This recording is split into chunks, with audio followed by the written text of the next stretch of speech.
Hi, my name is Mike O'Leary. I'm here today alongside with Robert Elliott. We are going to be explaining how to play the sport of pickleball.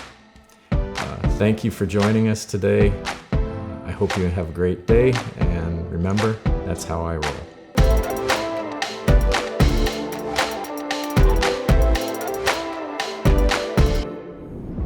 After you serve the ball, your opponents have to let the ball bounce, and then they hit the ball back to you, and so the server then has to let the ball bounce once on their side before they can start taking it out of the air.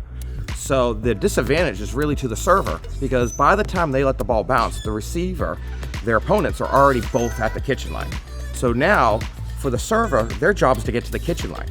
So for a stand-up player, what we're gonna do is hit a third shot drop usually, which is just a drop shot over the net, which is a slower ball giving us time to get in. And what we're gonna do as we work towards the kitchen is we're gonna move forward, but as our opponents hit the ball, we're gonna do what's called a split step, which is we're gonna jump into a stop with our feet a little bit wider, a little past our shoulders, make contact with the ball. Once we complete our shot, we're gonna continue moving to the kitchen line, stopping to hit the ball and continuing. It might take 2 shots to get to the kitchen line, it might take 30 shots, but that's our goal. And once we get to the kitchen line, a stand-up player is gonna get their feet right to that line, not on it because that's a fault, but we're gonna be pretty much just behind that. Now, so the stand-up player, how they're gonna get to that is by split stepping. Stop, go. In a chair, is that the same or what's the differences? Well, because it is a little bit different in a chair, because in a chair, the wheelchair, our wheels are our feet. We can't split step with our wheels and stop. We can stop with our hands, but we're not, there's a delay in time. So I generally don't stop. I just approach slower, and I try to prepare for that return shot from my opponents by being in that 10 o'clock or 2 o'clock position. It's the only way we can do it with timing wise. There's just not, we can't stop. We're very vulnerable if we stop and then try and move forward again after our return shot. Because if you stop, you basically have to spend that time to get going, but by then the ball is already coming back on you, so you pretty much will be caught at that point. Correct, yeah.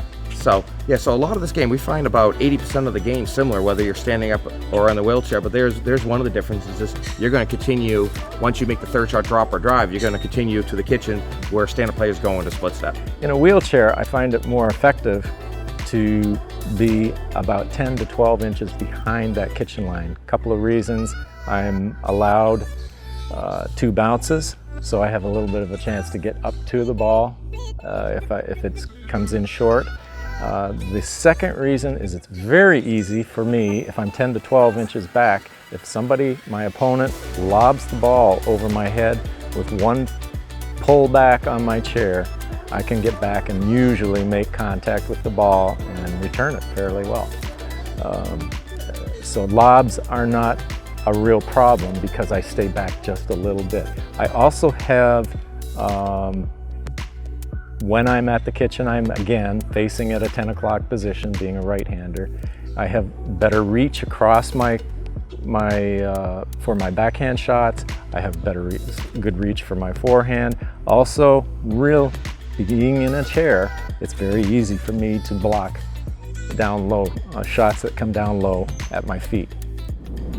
So, in summary, I'd like to thank everyone for following me in my videos. I hope you've enjoyed it. I hope it's been helpful and possibly you have learned a few things, and everyone can adapt and learn and play and have fun.